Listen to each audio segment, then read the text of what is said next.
नमस्कार, स्वदेश न्यूज देख रहे हैं आप। मैं हूं आपके साथ राखी और बात करेंगे बंगाल असम के रण की। 5 राज्यों में हो रहे चुनाव के पहले चरण में आज वोट पड़ चुके हैं। इसमें बंगाल और असम पर सबकी निगाहें लगी हुई हैं। खासकर बीजेपी के लिए यह चुनाव काफी अहम है। बंगाल में जहां वो सत्ता में कब्जे की कोशिश में लगी है, वहीं असम में सत्ता बचाने की लड़ाई वो लड़ रही है। बंगाल में जिन 30 सीटों पर चुनाव हुए हैं, उनमें 27 सीटों पर पिछली बार टीएमसी को जीत मिली थी। 2 सीटें कांग्रेस और 1 वाम दलों के हिस्से में आई थी, यानी कि बीजेपी का खाता भी नहीं खुला था। हालांकि 2019 के लोकसभा चुनाव में बीजेपी को यहां एक तरफा वोट मिले थे। यहां की 6 में से 5 सीटें बीजेपी के खाते में आई। लोकसभा चुनाव में मिली कामयाबी को भाजपा विधानसभा चुनाव में दोहराना चाहती है। वहीं टीएमसी की बात करें तो टीएमसी अपना गढ़ बचाने में लगी है। और बात असम की करें तो यहां पर जिन 47 सीटों पर वोट पड़े हैं, उनमें पिछली बार 35 पर बीजेपी और असम गण परिषद के गठबंधन को कामयाबी मिली थी। अब इस बार बीजेपी अपनी सीटें बचाने की कोशिश कर रही है, तो कांग्रेस अपने 7 दलों के गठबंधन के साथ वापसी की तैयारी में है। इस चर्चा की हम शुरुआत करेंगे, लेकिन आपको बता दें कि बंगाल और असम की जो तस्वीरें हैं वो बिल्कुल अलग हैं और बहुत सारी चीजों को बयां करती हैं। जिस तरीके से हमने बताया कि लगातार असम की और बंगाल की बात करें तो बंगाल में पिछली बार जिस तरह से सीटें होती हैं, उनका आंकड़ा और अभी का आंकड़ा यदि हम लेकर चलेंगे तो किसी को बचाना है, किसी को जीतना है। और कुछ लोगों की तो कहना चाहिए कि खाता जो नहीं खुला था वो इस बार पूरी कोशिश कर रहे हैं गठबंधन के साथ ही आने की। क्या होगा, जनता के दिल में क्या है और जनता बंगाल में और असम में क्या करेगी, बहुत सारे सवाल हैं और इसके जवाब लेंगे। कई सारे मेहमान हमारे साथ जुड़े हैं। सबसे पहले आपका परिचय करा दें। बीजेपी प्रवक्ता राजपाल सिसोदिया जी हमारे साथ हैं। राजपाल जी, बहुत स्वागत चर्चा में शामिल होने के लिए। इसके साथ ही आपको बता दें, कांग्रेस प्रवक्ता संदीप सबलोग भी हमारे साथ जुड़े हैं। संदीप जी, आपका भी बहुत स्वागत है। और टीएमसी का पक्ष रखने के लिए फरीद खान जी हमारे साथ जुड़े हैं। फरीद जी, आपका भी बहुत स्वागत है।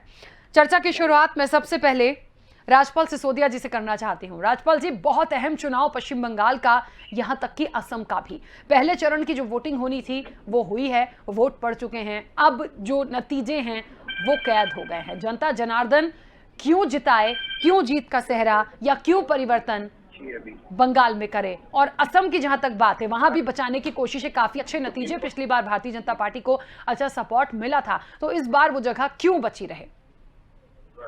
देखिए, असम गण परिषद के साथ असम में हमारा पिछली बार जो है गठबंधन था।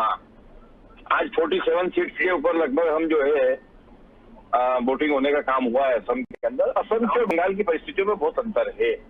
असम में हम सत्ता में थे, आज हमें फिर से हमारी सत्ता को पुनर्स्थापित करने का काम करना है। वहीं बंगाल के अंदर अगर हम बात करें तो बंगाल का जो मतदाता है वो मन बना चुका है भारतीय जनता पार्टी के लिए, क्योंकि वहां पर जो ममता दीदी का कुशासन है, उस कुशासन को सामने रखकर चुनाव लड़ा जा रहा है। वहां पर बदलाव की बयार चल रही है, नारा लग रहा है 2 मई दीदी गई। निश्चित तौर पर भारतीय जनता पार्टी वहां आएगी। वहां के कार्यकर्ताओं का त्याग, वहां का बलिदान, वो जो है आज कहीं न कहीं भारतीय जनता पार्टी के पक्ष में मतदान के रूप में होने का काम हुआ है। आज जो मतदान हुआ है उस मतदान के प्रतिशत को देखते हुए और जिस प्रकार से उत्साह के साथ में मतदाता मतदान का उपयोग कर रहे थे, उससे जो प्रतीत हो रहा था, तो निश्चित तौर पर वहां कहीं न कहीं भारतीय जनता पार्टी बढ़त बनाए हुए हैं। और इसलिए भी अनिवार्य है, इसलिए भी आवश्यकता है बंगाल में भारतीय जनता पार्टी की सरकार की, क्योंकि वहां पर एक लंबे समय से जिस प्रकार से ममता जी की सरकार ने वहां पर कुशासन फैलाने का काम किया है, जिस प्रकार से तानाशाही वहां करने का काम किया, जिस प्रकार का आतंक फैलाने का काम किया है। हमारे मुख्यमंत्री माननीय शिवराज सिंह चौहान जी तो सभा में कह रहे हैं ये बात। टीएमसी का फुल फॉर्म उन्होंने बनाया है, टेरर, मर्डरर और चीटिंग करने वाले लोग। तो इस प्रकार का फुल फॉर्म बनाने का काम हमारे मध्य प्रदेश के मुख्यमंत्री ने वहां जाके किया है, देखा है, वो बोला। और जनता वहां की जो है अब भारतीय जनता पार्टी के साथ खड़ी है। माननीय नरेंद्र मोदी जी और जेपी नड्डा जी के नेतृत्व में बंगाल के अंदर भारतीय जनता पार्टी की सरकार बनने की स्थितियां बन रही है। बिल्कुल। असम के चुनाव में अगर हम देखेंगे तो हम पाएंगे कि भारतीय जनता पार्टी वहां पर अपने सुशासन के दम पर, अपने किए हुए कार्यों के दम पर, जब जनता के बीच में वोट मांगने गई तो जनता ने उन्हें आशीर्वाद देने का काम किया है। आज का परिणाम, आज का जो मतदाताओं का जो रुझान है, वह रुझान भी भारतीय जनता पार्टी के पक्ष में आता हुआ प्रतीत हो रहा है। चलिए, ये तो खैर आने वाले वक्त की भी बातें हैं कि जनता जनार्दन ने किसके पक्ष में वोट किया है, नतीजे कैसे आएंगे ये आगे देखना दिलचस्प होगा। हमारे साथ कांग्रेस प्रवक्ता संदीप सबलोग भी जुड़े हुए हैं। संदीप जी, कांग्रेस कहां है? बंगाल और असम की हम यदि बात करें और पिछले आंकड़े और अभी के आंकड़े हम यदि देखें तो क्या लगता है, आज के वोटिंग परसेंटेज की बात करें और पिछले बार के आंकड़ों की और सीट्स की बात करें कि किसने कितना गेन किया था, कांग्रेस कहां पर है? बात है, कांग्रेस पार्टी अपना एक रणनीति को बना के वहां चाहे बंगाल की बात करें चाहे असम की बात करें चुनाव लड़ रही है। कांग्रेस हमेशा राष्ट्रवाद के साथ है, देश की एकता और अखंडता के साथ है। भारतीय जनता पार्टी पिछले 6 साल पहले जब केंद्र में आई और इस देश की जनता को, नौजवानों को, किसानों को जिस तरह के प्रलोभन दिए, दूसरी बार भी ये उसी प्रलोभन के आधार पर सत्ता में आए। लेकिन आज इनका प्री मैच, मैं मानता हूं कि प्री मैच अगले लोकसभा चुनाव का पश्चिम बंगाल और असम में सामने आने वाला है, जहां जो नरेंद्र मोदी और अमित शाह की जोड़ी ने जिस तरह से पश्चिम बंगाल में खरीद फरोख्त की राजनीति, भय और आतंक की राजनीति का काम शुरू किया था, वहां की जनता ने इस भय और आतंक की राजनीति को जिस तरह से राष्ट्रवाद के नाम पे भयभीत करने का, आतंकित करने का काम कि रंगा बिरला की जोड़ी लगातार पूरे देश में करते हुए पश्चिम बंगाल और असम तक पहुंची है, तो मुझे लगता है कि वहां की जनता इन दोनों को ही नकारने वाली है।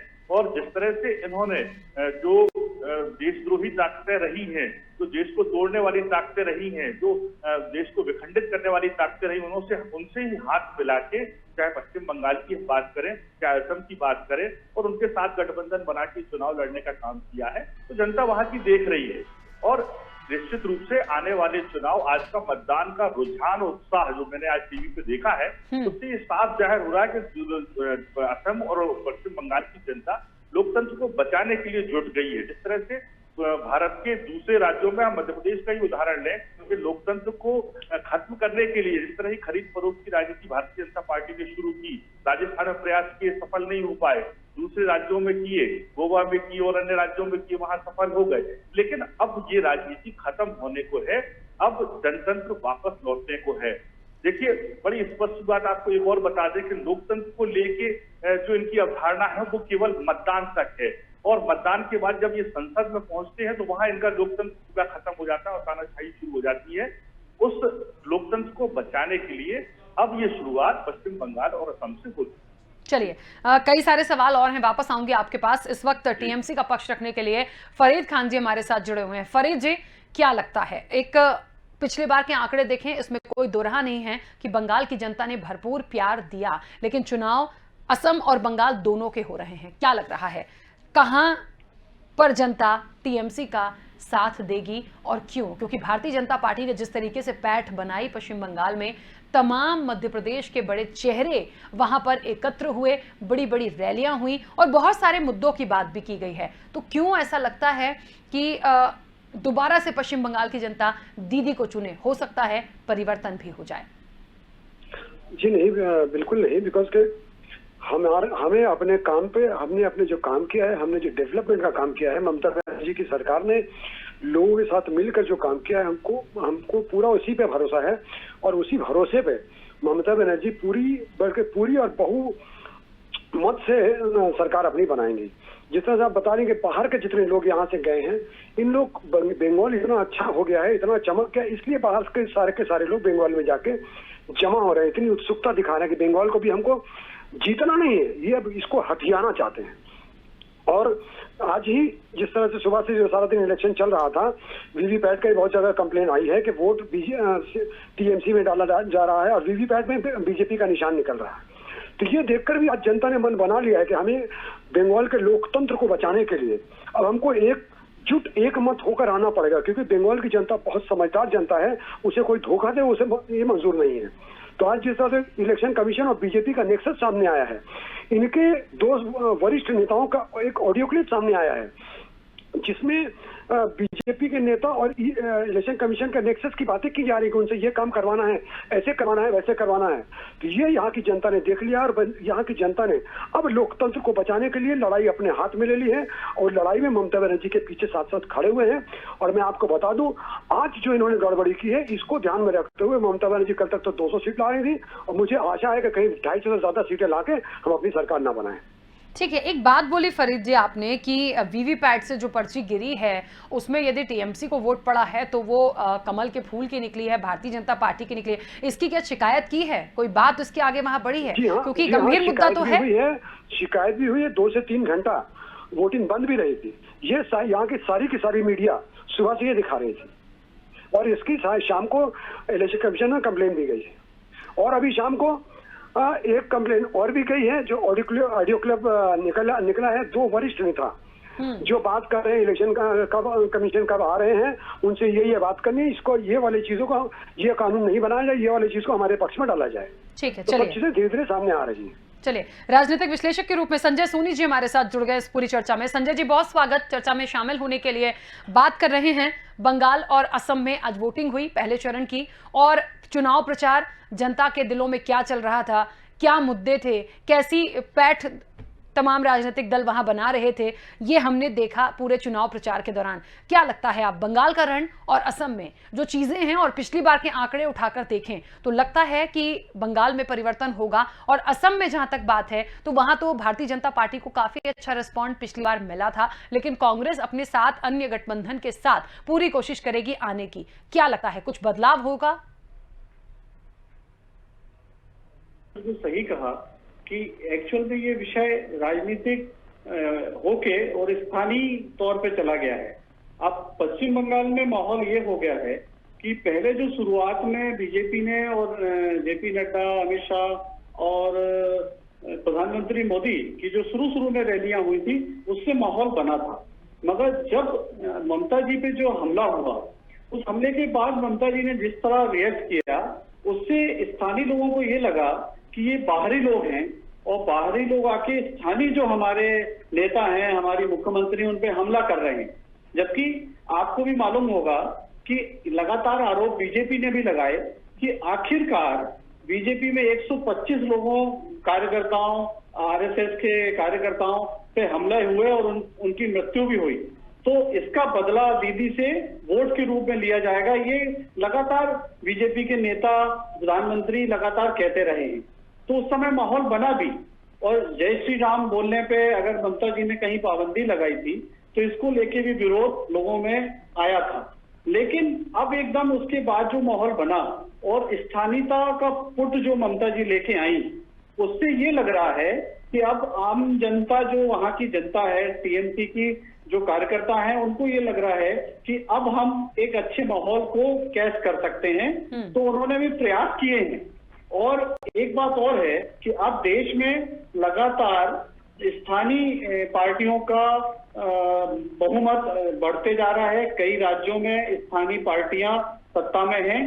तो मुझे लगता है कि स्थानीय पार्टी, और खास तौर से ममता दीदी ने जो 10 साल शासन किया है, इसमें बहुत सी उनकी खिलाफ माहौल भी था। ऐसा भी नहीं है कि उन्होंने बहुत अच्छे काम किए थे तो कहीं उनकी खिलाफत भी नहीं थी, तो अच्छे काम के साथ उनकी कुछ खिलाफत भी थी। उसको कैच करने के लिए बीजेपी ने टीएमसी के बहुत सारे विधायकों को तोड़ा, उनको पार्टी की सदस्यता दी और उनको चुनाव लड़वा रही है। अब जब चुनाव लड़वा रही है तो ये भी एक दल बदल का मामला बनता है, मगर अब आम जन को ये पार्टियों में क्या उठापटक चल रही है इससे ज्यादा लेना देना होता नहीं है। होता ये है कि कौन अच्छा कैंडिडेट है, और अगर मान लीजिए टीएमसी से आए हुए जो विधायक हैं अगर वो अच्छे हैं और उनकी छवि मार्केट में और जनता के बीच में अगर अच्छी है तो वो हो सकता है कि वो बीजेपी में आने के बावजूद जीत जाएं। जबकि ममता जी ने कैच करने की कोशिश की है कि आखिर इन्होंने पैसे लेके बीजेपी ज्वाइन किया, ये बिकाऊ हैं, इस तरह के बहुत सारे माहौल बने। मगर मुझे लगता है कि टीएमसी को बहुत ज्यादा नुकसान होते नहीं दिख रहा है, और मुझे लगता है कि कुछ सहयोग लेके ममता बनर्जी मुझे लगता है पुनः सरकार बना लेंगी। और रही चलिए। बात असम की, जो आपने असम की कही है, बिल्कुल। तो असम में बदलाव की पूरी स्थिति लग रही है, क्योंकि असम में स्थानीयता का जो पुट है, सीएए का जो मामला बना था, हाँ। उसमें बहुत जगह विरोध भी हुआ था, मगर मुझे लगता है कि वहां सरकार बीजेपी की किसी सहयोगी दल के सहयोग से बन सकती है। बिल्कुल ठीक बात है। चलिए राजपाल जी, एक बात निकल कर आ रही है, असम में जिस तरीके से पिछली बार बहुत सारी सीटों के साथ, एक अच्छी सीटों के साथ आप लोग थे, लेकिन एक बात यह भी होती है कि इस बार सबसे बड़ा निर्णायक वहां के जो चाय बागान के जो मजदूर हैं वो बहुत निर्णायक होते हैं, और प्रियंका गांधी लगातार वहां गई भी हैं, वहां पर हमने देखा भी है कि कैसे वो पीछे टांग कर उन्होंने वो चाय बागान से पत्तियां तोड़ी, मतलब एक अपना बताना, अपनी बात रखना, और एक पकड़ होती है। देखिए, जनता के बीच जब तक आप जाओगे नहीं तब तक आप उनका दिल नहीं जीत सकते, उनकी समस्याओं को समझ नहीं सकते। तो कांग्रेस ने पूरी कोशिश पैठ बनाने की वहां की है। पश्चिम बंगाल तो ना सही, बहुत एक्टिव कांग्रेस नहीं दिखी, और ये बार बार कहा गया कि पर्दे के पीछे से राहुल गांधी का एक सपोर्ट ममता बनर्जी को है, तो वो तो गठबंधन एक आप अलग छोड़ दीजिए क्या है, लेकिन असम में जरूर भारतीय जनता पार्टी को अच्छी सीटें पहले पिछली बार मिली, लेकिन इस बार कांग्रेस ने बहुत कोशिश की है। और सीएए एनआरसी वाला जो मुद्दा है, वाकई में कहीं ना कहीं ऐसा लगा कि थोड़ी सी मुश्किल भारतीय जनता पार्टी के लिए कर सकता है। देखिए, सीएए और एनआरसी वाला जो मामला है ना, ये देश का एक नागरिकता का रिनोवेशन है, और जब रिनोवेशन होता है तो थोड़ी असुविधा तो होती है, पर अंततः अथवा उसके बाद तस्वीर संवर जाती है। ये असम के अंदर ये मुद्दा जरूर है, तो इस मुद्दे का नेगेटिव इफेक्ट है ऐसा मैं नहीं कहना चाहता हूँ। मैं नहीं मानता हूँ कि ये नेगेटिव इफेक्ट है, इसका पॉजिटिव इफेक्ट भी है, और वो positive effect Bharatiya Janata party के पक्ष में बात है। बात दो है कि चाय बागान के मजदूर निर्णायक है, हाँ निश्चित तौर पर निर्णायक है। उनके लिए हमारी सरकार ने कई सारी योजनाएं लागू करने का काम किया है। कांग्रेस की नेत्री प्रियंका गांधी जाकर और चाय का बागान में से चाय तोड़ने का डलिया पीछे बांध के और फोटो सेशन करा के आ जाएगी, तो इससे कोई चाय बागान के मजदूर को इतने बोले वाले जरूर है, और इतने से में रीच के ने उधर वोट कर देंगे, मैं नहीं मानता। ये सिर्फ फोटो सेशन था, एक पब्लिसिटी स्टैंड था, वो करके आ गई। अब अभी टीएमसी के मेरे मित्र कह रहे थे कि आज के चुनाव में बीबीटी के वोट्स जो है टीएमसी को डाल रहे थे और कमल के फूल के निकल रहे थे। ये वही लोग बोलते हैं जो चुनाव हारने वाले होते हैं। वो ईवीएम पे प्रश्न खड़ा करते हैं, वो सिस्टम पे प्रश्न खड़ा करते हैं, वो इसी के ऊपर प्रश्न खड़ा करते हैं, मान्य संस्थाओं पे प्रश्न खड़ा करते हैं, अर्थात वो चुनाव हारने वाले हैं, अर्थात वो हाईकोर्ट में इलेक्शन पिटीशन की तैयारी करने वाले इस प्रकार की आपत्ति लगा के। तो टीएमसी के प्रवक्ता महोदय का ये कहना कि चुनाव में मशीनों के अंदर गड़बड़ी हो रही है, इस बात की ओर इशारा कर रहा है कि टीएमसी अभी से अपनी हार की भूमिका बनाने में लग चुकी है। फरीद जी, ऐसा मेरा मानना है। फरीद जी ने कहा जी हाँ, एक्चुअली कुछ नहीं है, तिलमिलाट है, क्योंकि बंगाल भी उनको नहीं मिलने वाला है और आसाम तो उनके हाथ से जा ही रहा है, क्योंकि आज के दिन आसाम वालों ने भी फैसला कर लिया है कि अब इनको बैरिंग वापस भेज देना है। और रही इनकी बात, तो आज जितने भी बंगाल के टीवी चैनल हैं उठा के देख ले, मैंने जो बातें कही हैं, बल्कि तो मैं एक बात और कहने जा रहा हूं कि इवन सीआरपीएफ भी उनके साथ में है। वहाँ सीआरपीएफ को क्यों रखा गया पोलिंग बूथ के अंदर भी और बाहर भी? जो इलेक्शन लड़ने वाले कैंडिडेट है उनको तक घुसने नहीं दिया जा रहा है। एक कैंडिडेट को तो गले में गला पकड़ के उसको धक्का देके बाहर निकाला गया है। मीडिया वालों के पास, इलेक्शन कमीशन के पास है, जो उसके इर्द गिर्द जा सकते, उसको लाठी से मार के धक्का देके भगाया गया है। ये इलेक्शन यहाँ पर जो लड़ने आए हैं, ये लोग election commission, ED, CBI, BJP सब एक साथ मिलकर यहाँ इलेक्शन लड़ने आए हैं, इसलिए इन लोगों का ज्यादा विश्वास गलत तरीका से। लेकिन मैं आपको बता दूं कि बंगाल के लोग लोकतंत्र को मानने वाले लोग हैं, और बंगाल के लोग अपना लोकतंत्र बचा कर रहेंगे। बंगाल के लोगों ने ठान लिया है कि ममता बनर्जी से बेहतर हमारे लिए कोई नहीं हो सकता है। हमारे यहाँ कोई भी मंदिर में, कोई भी किसी मस्जिद में, कोई भी किसी गिरजा गुरुद्वारा में जाकर खा सकता है, पानी पी सकता है, कुछ भी। और इनके और किसी प्रदेश में ऐसा नहीं होता है। अब ये बंगाल को चाहते हैं, बंगाल पे इनकी बुरी निगाह लगी हुई है, बंगाल को किसी भी तरीके से ये लोग छीन लेना चाहते हैं, जिसको बंगाल की।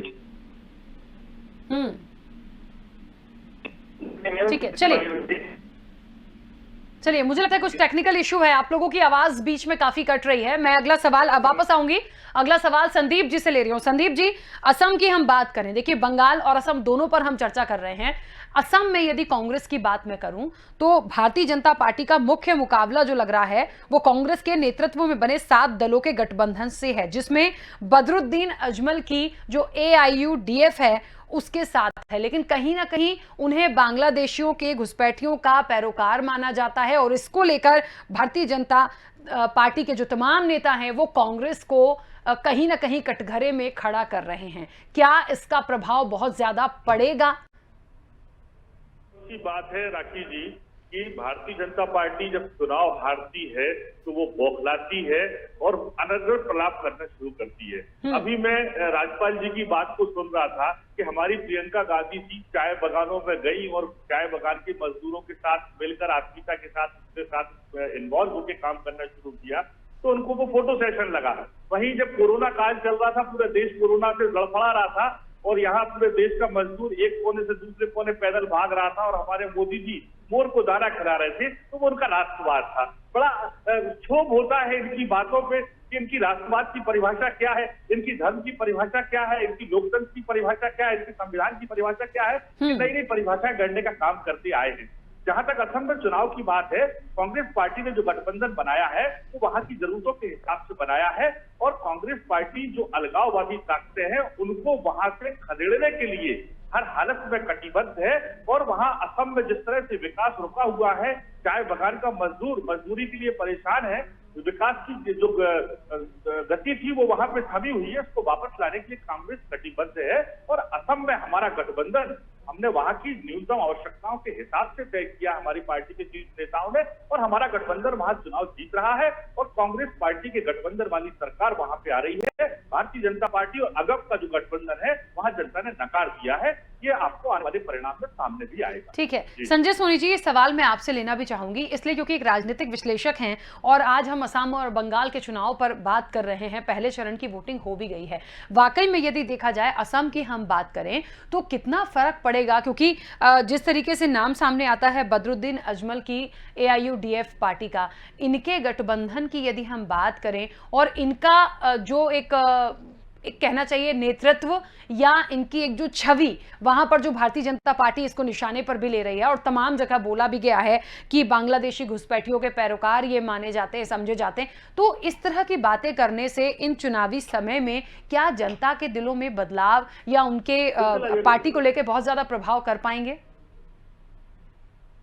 इसमें क्या है, एक बड़ा फैक्टर ये है कि मैं समझता हूं कि अभी तक की जो सरकारें बनी हैं वो एक स्थानीय मुद्दों को लेके हमेशा काम करती रही हैं। तो इस मुद्दे पे भी मुझे लगता है कि जहां पश्चिम बंगाल की बात है, पश्चिम बंगाल में ध्रुवीकरण भी हुआ है, इसमें कोई दो मत नहीं है और इस पे बहुत सारे आरोप हैं वर्तमान सरकार के ऊपर, मुख्यमंत्री के ऊपर कि उन्होंने ध्रुवीकरण किया, तुष्टीकरण किया है।